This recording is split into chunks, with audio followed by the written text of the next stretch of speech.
and welcome to Q Primary Presents Intentional Tech.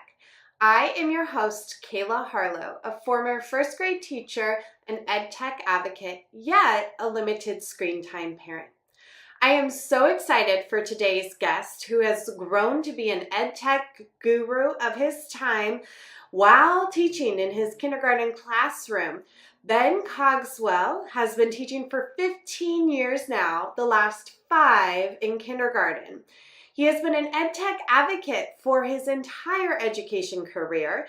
He is the 2019 Q Bold Teacher of the Year, and he has been quoted by the New York Times in regards to his pandemic teaching style, along with his 2.5 million views of Seesaw activities. Now, without further ado, hi Ben, thanks for coming on. We're excited to have you today, and we can't wait to delve into how technology can be used in as young as kinder, maybe even TK, but I know kinder is your focus, but it hasn't always been. So can you talk about your path to how you got to the kinder rockets? Honestly, I would have never found myself, I think, teaching kindergarten. I started out as a sixth grade teacher at the other end of the spectrum. And I did that for about 7 years at 2 different schools. And the way it kind of changed is year 6 to 7, I went to a 1-to-1 iPad school. And that was a big transition for our district. It was a pilot school. And that was kind of my first opportunity to kind of use technology in the classroom where everybody kind of had one device, because obviously when you just have 30 minutes of computer lab, it's a little bit different instruction.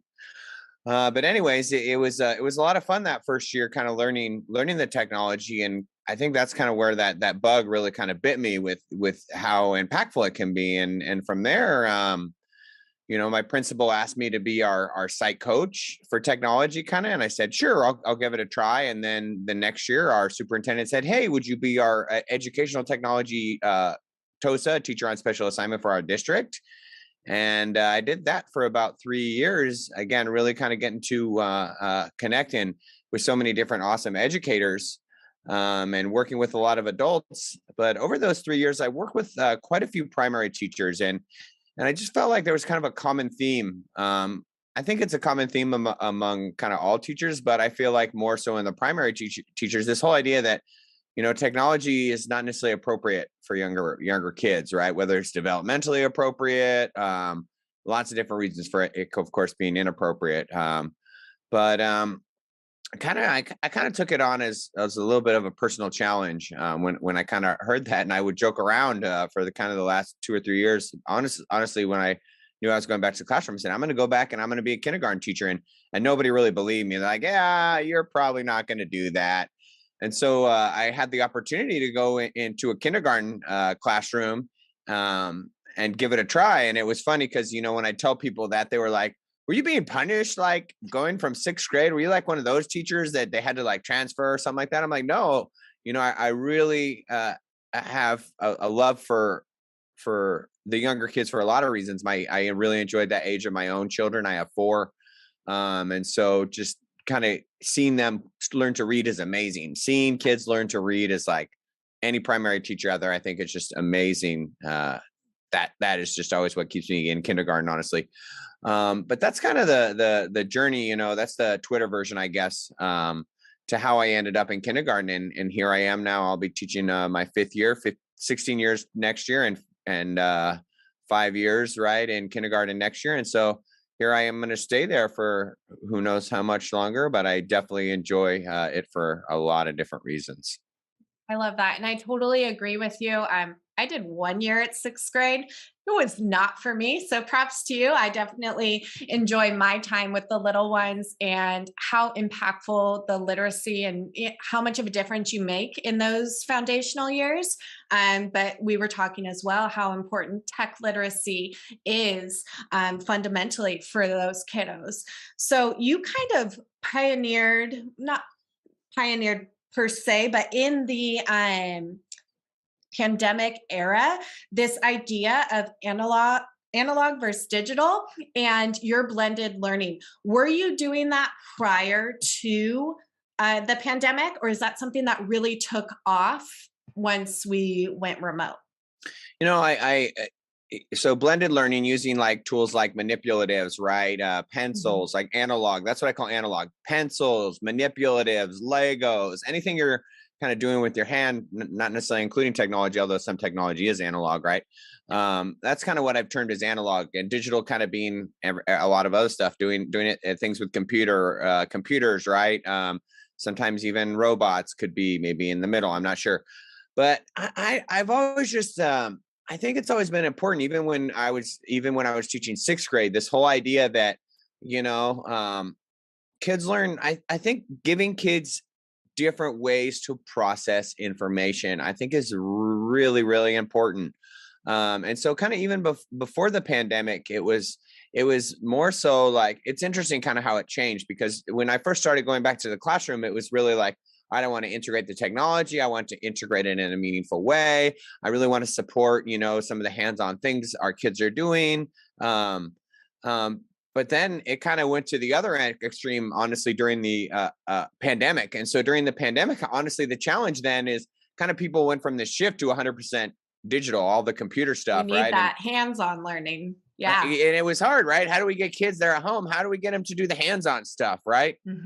And so Absolutely. it was definitely, it was very interesting, and that's always been a big thing for me, is giving kids opportunities, you know, because I say it a lot when I work with kindergarten teachers or even just primary teachers, like, do kids need to learn how to use scissors? Yes, right? Yes. Do kids need to learn how to use glue? Yeah. Markers? Yes. How about computers?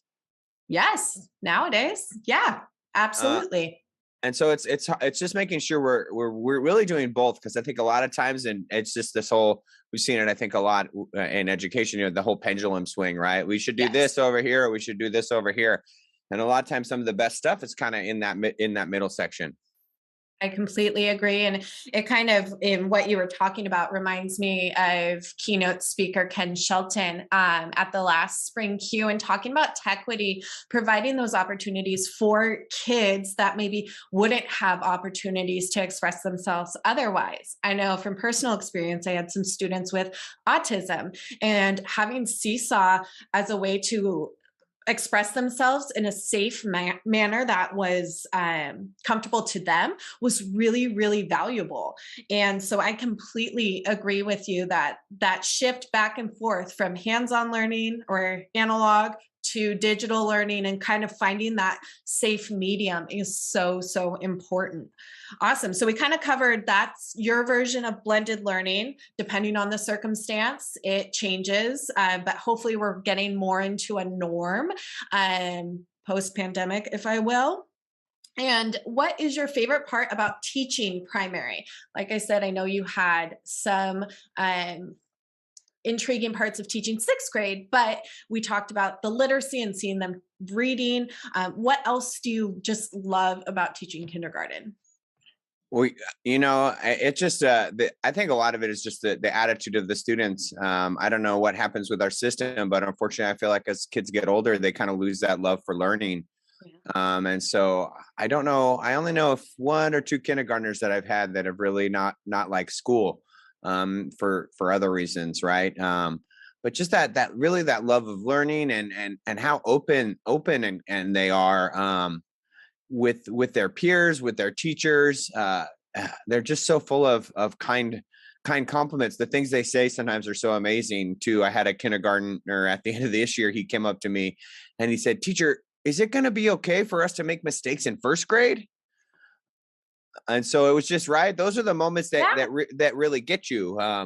And as I mentioned, that when they're going through the year and breaking the code and cracking the code for those kids that really start to become successful readers, like some kids, you just give them, you know, you have kids all from different, you know, different backgrounds, different abilities. But some of those kids that I find that just you give them a little bit and all of a sudden, boom, they're reading.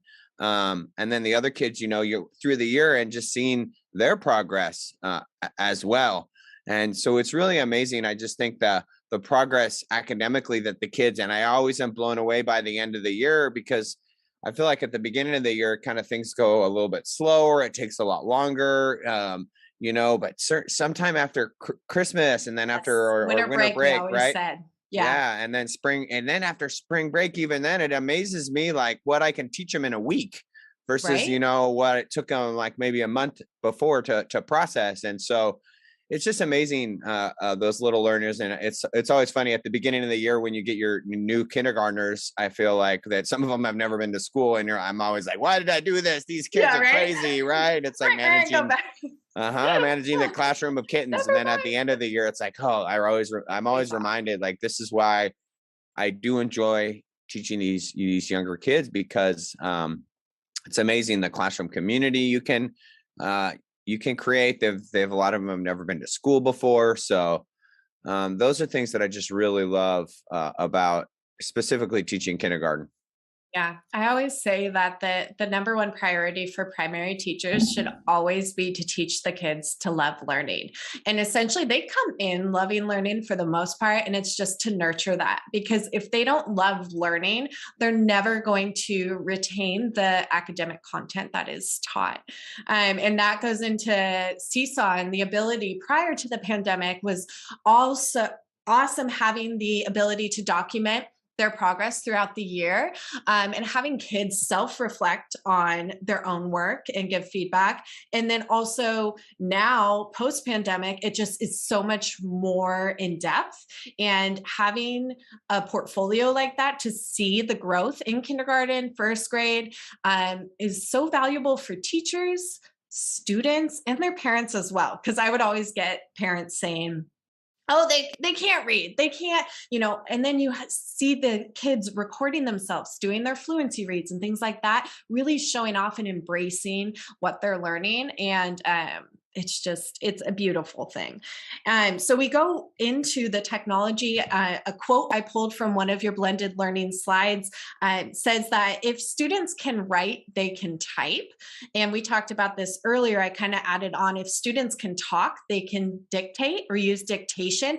That's where using the hand to paper, pencil writing, and the tech integration as a tool is really, really valuable. So what advice would you give to tech weary teachers that are either overwhelmed with everything they have on their plate right now, or teachers that are kind of resistant to technology and only see the cons? What advice would you give them in kind of sending the message that we can do the same traditional practices, we just use technology as a translation tool?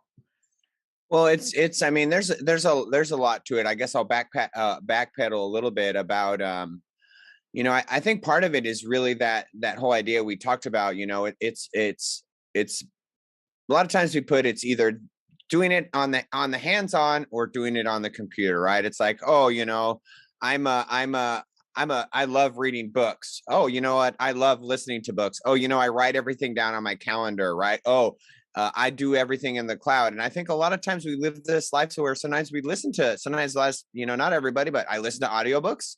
I enjoy reading books. I write things down on a sticky note. Sometimes I use my calendar, and it's like having these tools that are available to us. And you can see my dog agrees obviously with me right now in the background. And so I think part of it is making sure, again, that we're really reaching where the students are at, and technology just doesn't have to be like everything on your screen, right? A lot of times, absolutely. Right? It's like I don't have to do everything here. Like I have my manipulatives, right? Whether it's like a piece of paper. Look, I got a card from one of my students here, right? Whether it's simply just holding up a piece of paper and kind of explaining like what's on the paper. I like building language. I work with a lot of English language learners, and I think it's super important to build language. I'm kind of bird walking here a little bit, but like there's kids that I've worked with almost every year. I've had one kind of student, and I think some of this is again important to know as a teacher and thinking about how we're impacting them, right? I have one, for example, little girl who, it was really hard for her to focus on anything, but watercolors is what got her. She loved doing watercolors. Or finally, I found out the touchscreen panel and tracing on there. That's really what got her and helped her. On the other hand, I've had students that don't like to talk, right? They have trouble with their partner sharing. They don't want to share, right? They're super quiet and shy. But you know what they'll do is they'll go in Seesaw and they'll record. Yes. And that goes with my student with autism. That was exactly what it was.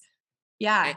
And so I think for some of those, for some teachers out there, it's realizing that we need to give students different opportunities to express themselves. That's part of it, right? Giving students different ways to express themselves. The other part that I really love about blending learning is the fact that, okay, we can go, let's think of kind of maybe a traditional kind of writing lesson, especially for a lot of primaries. Like traditionally, we get the paper and there's the spot for the picture on the top, and then there's the writing on the bottom, right? So what can we have them do if we go through the whole gamut? Maybe we talk about it, together, and then we're talking about it on the carpet, and then the kids go draw their picture to, plan out what they're doing. And then they finally write it down, and maybe they share with the class. That's a lot, but with technology, we can take that same thing and we can extend it, right? We can kind of, get more bang for our buck. Again, whether that's simply holding the paper up, and it's just amazing, like that extra time. All right, I'm going to hold my paper up here. I'm going to read what I wrote. I'm going to read it to a partner. I'm going to read it to my computer. It gives kids, I find, like more reps, more repetitions with some of the same skills, right? Yeah. Well, and going into the writing aspect, we kind of talk about in some of the other work that I do, transferable applications. So it's not that they're just typing and losing that hands-on penmanship or dexterity practice. They are still doing all of that, but they can take a picture of it and then record themselves reading. And then you're talking about editing because they're hearing, oh, that doesn't sound right. Or you are doing chatter picks. So they do a directed draw the mouth and read their writing on chatter picks. Talk about extending and raising that engagement level in the classroom, making writing less painful for both teachers and students, because, that's not a big engaging task in kindergarten for them. It's pretty hard at times. So I completely agree. And focusing on the creation versus consumption. It's not just sitting there watching things or even playing games. It's taking that opportunity to really extend on the learning. So we only have a few minutes left. So my last question for you is, what are two main lessons that you have learned throughout integrating technology with your kinders? What are the two things that stand out that we can walk away with? I think a lot of it is the fact that a lot of times we kind of don't think they can do it in the beginning, right? Yeah. I don't know. A lot of times the first time I think we do anything new with honestly any different grade level, it's a little bit messy. Right. So I think sometimes, and this kind of goes back to the last question as well, sometimes as teachers, they get out their devices and then the kids start with them and then it kind of just something doesn't work, or, there's too many little issues that are going to go on. Right. Or, the first time you do something, whether it's the first time you log in, it's going to be messy. Right. The first time you're having kids use watercolor paint, right. You're going to spill some water.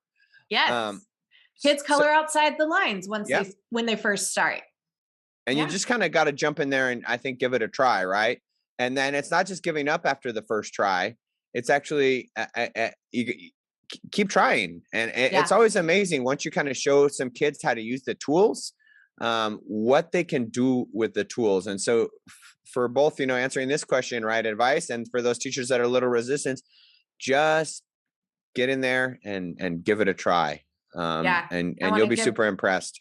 I want to give a little input on that before we go into your next lesson. Is by the time this is airing, it's going to be back to school season. And just kind of not worrying so much about the classroom management aspect of it to start. In a previous episode, we talked about it's going to get noisy if they're recording or they're collaborating. Things aren't always going to go well, but just opening up that opportunity for students to explore and also teach each other. I, by September, always had those peers that would go around and help solve tech problems, and sometimes would solve tech problems for me. It's just giving them that consistent opportunity. And I tell you, by October, it will absolutely pay off. So 100% agree. Yeah. Oh, awesome. So we're going to wrap up here. I appreciate your time and all of your input. And more so, I appreciate all the work that you are doing for educators across all of your platforms. I will be running his website, coachben.org, across in the description as well as across this video. That's the hub where you can find most of the resources. I also will link a kind of condensed version of all of the resources that are great to get you started for the back to school season, really streamlining it.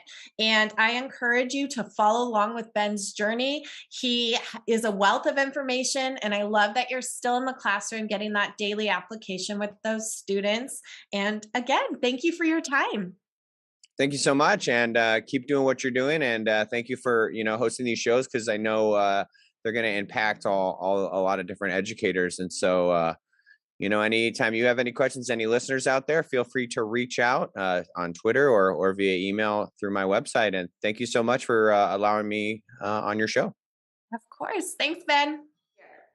All resources can be found at littledigitalearners.com/podcast. You can also grab your free digital word wall at littledigitalearners.com/wordwall to get your students prepared for this upcoming school year. And tomorrow is the last day for early bird pricing for Fall Q, coming up October 22nd through 23rd. So make sure to get those tickets early.